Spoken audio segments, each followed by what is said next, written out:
I also wanted to share a couple paragraphs from Ecromandrite in Greece, if I could. And he said, there's a time when we are in the church services.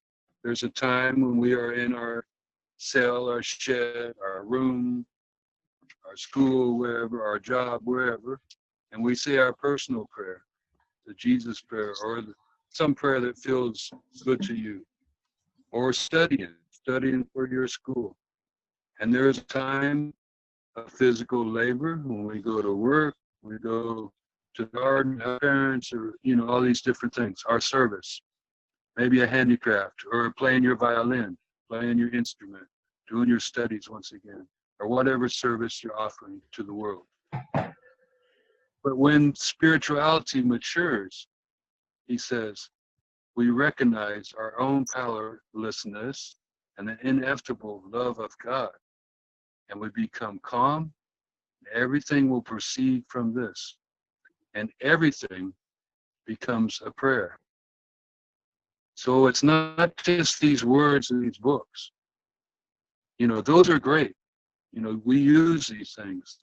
It's not just the prayers at service, but it's also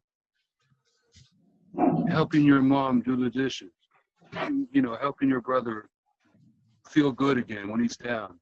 Those are prayers too. And so not only praying in the church, but our entire life becomes a prayer. He goes on to say there was a humble monk living remotely. He was an old man. He was leaving his cell and going somewhere to dig in the garden. And in this peacefulness, you could see that his walking towards the garden where he was working was a prayer. His digging was a prayer. Each step, everything he was doing was a prayer. The dirt, everything was a prayer. Therefore, everything becomes a prayer and everything proceeds peacefully on its own. Your fatigue, our worries, our spiritual warfare actually will relax us when it becomes prayer. Even sleep is a prayer.